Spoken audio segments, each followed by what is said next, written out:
अस्सलाम वालेकुम guys and hi my YouTube family, welcome to my YouTube channel. उम्मीद करती हूँ आप सब खैरियत से होंगे, अपना बहुत सारा ख्याल रखा होगा, मुझे दुआओं में याद रखा होगा क्योंकि मैं अपनी दुआओं में आप सबको याद रखती हूँ। ठीक है, जितने भी मेरे चाहने वाले हैं, मेरे व्यूअर्स हैं, मेरे सपोर्टर्स हैं जो मेरी वीडियोस को देखते हैं, लाइक करते हैं, शेयर करते हैं और उनमें कमेंट्स भी करते हैं। कुछ लोग वीडियो पे कमेंट करते हैं, कुछ मुझे पर्सनली कुछ भी सजेस्ट कर देते हैं, कुछ भी बता देते हैं, तो मुझे बहुत अच्छा लगता है कि मतलब मेरी वीडियोस को आप लोग देखते भी हैं, पसंद भी करते हैं और आगे शेयर भी करते हैं। जज़ाकल्लाह। अगर तो मेरे चैनल पे आप लोगों में से जो लोग भी नए हैं तो प्लीज़ उनसे मैं यही रिक्वेस्ट करूँगी हमेशा की तरह कि प्लीज़ मेरे चैनल को सब्सक्राइब कर दें, मेरी वीडियो को लाइक और शेयर कर दिया करें। ठीक है, और मेरे चैनल के बेल आइकन को हिट कर दें ताकि मेरी कोई भी आने वाली अपकमिंग वीडियो आप लोगों से मिस ना हो।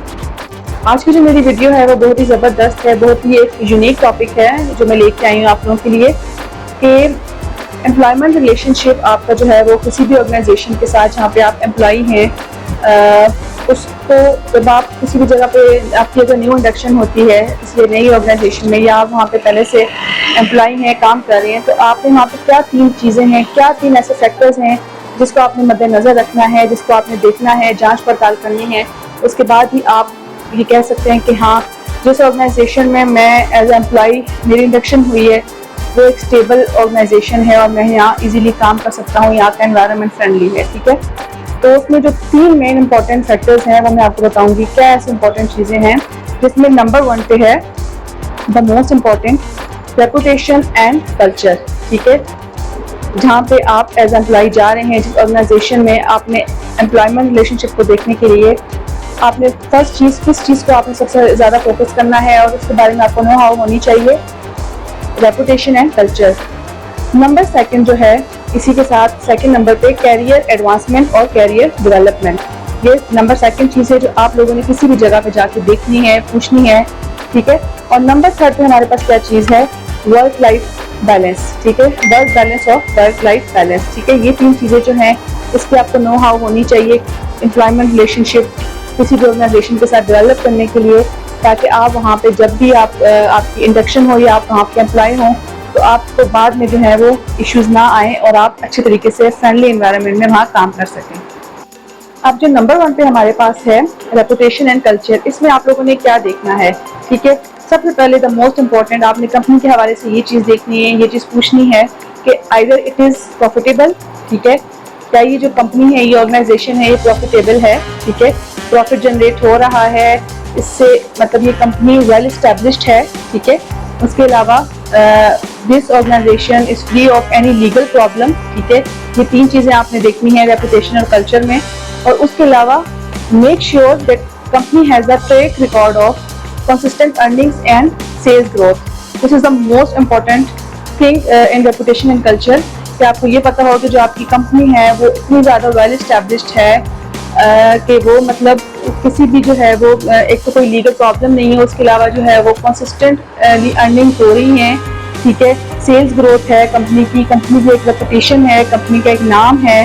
ठीक है, कोई भी इस पर लीगल केस नहीं है, कोई लीगल प्रॉब्लम नहीं है और जो है वो प्रॉफिटेबल है कंपनी। तो देन आप लोगों का जो ये फर्स्ट फैक्टर है रेपुटेशन एंड कल्चर वाला, तो ये तो जो आप लोगों ने जो है वो कंपनी के बारे में देख लिया, जान लिया, इससे तो आप लोगों को सेटिस्फेक्शन हो गई। ठीक है, अब नंबर 2 पे क्या है, नंबर 2 पे है जी कैरियर एडवांसमेंट और कैरियर डेवलपमेंट। ठीक है, इसमें आप लोगों ने क्या चीज़ देखनी है, इसमें आप लोगों ने ये चीज़ देखनी है कि आप जिस जगह पे जा रहे हैं, आपका जो भी बंदा इंटरव्यू ले रहा है, इंटरव्यूअर से आप ये क्वेश्चन कर सकते हैं कि क्या आपके साथ डिपार्टमेंट में ऐसे लोग हैं कि जो अपने करियर में बहुत ज़्यादा एडवांस हैं। ठीक है, आपके साथ जो स्टाफ है जिस डिपार्टमेंट में आपको हायर किया जा रहा है, either as a head of department और एज अ सीनियर ऑफिसर, तो क्या वहाँ पे जो आपके साथ डिपार्टमेंट में काम करने वाले लोग हैं उनका इतना कैलिबर है, वो इस कैलिबर के हैं, वो इतने एडवांस हैं अपने कैरियर में, ये चीज़ आपने ज़रूर पूछनी है, देखनी है।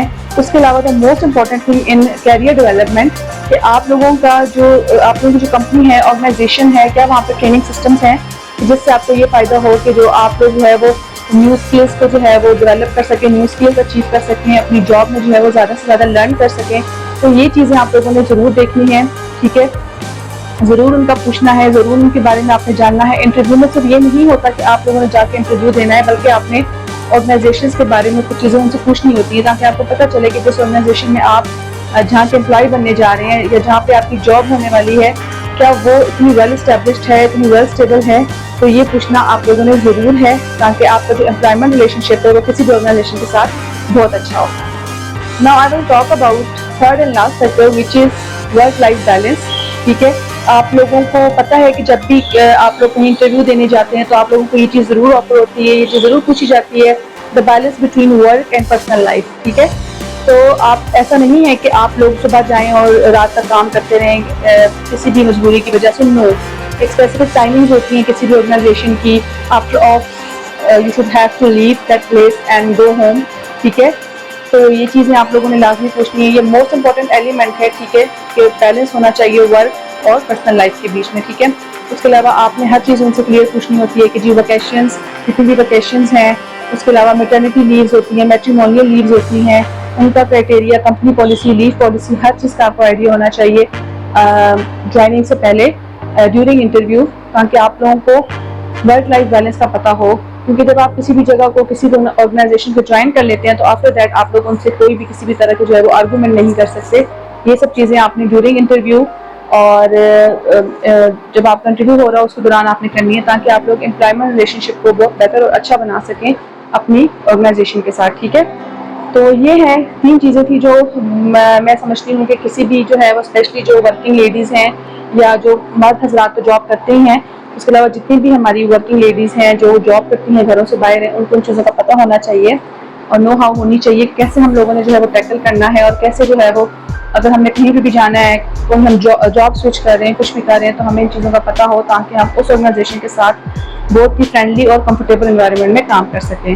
उम्मीद करती हूँ मेरी आज की वीडियो आप लोगों को पसंद आई होगी। ठीक है, और अगर पसंद आई है तो प्लीज़ उसको लाइक कर दें और आगे शेयर भी कर दें, और मेरे चैनल के बेल आइकन को हिट कर दें, ताकि मेरी कोई भी आने वाली अपकमिंग वीडियो आपसे मिस ना हो, और मेरे चैनल को सब्सक्राइब कर दें। मिलते हैं अपनी नेक्स्ट वीडियो में किसी नए ज़बरदस्त और बहुत अच्छे टॉपिक के साथ। तब तक के लिए अपना ढेर सारा ख्याल रखिएगा। टेक केयर, अल्लाह हाफिज़।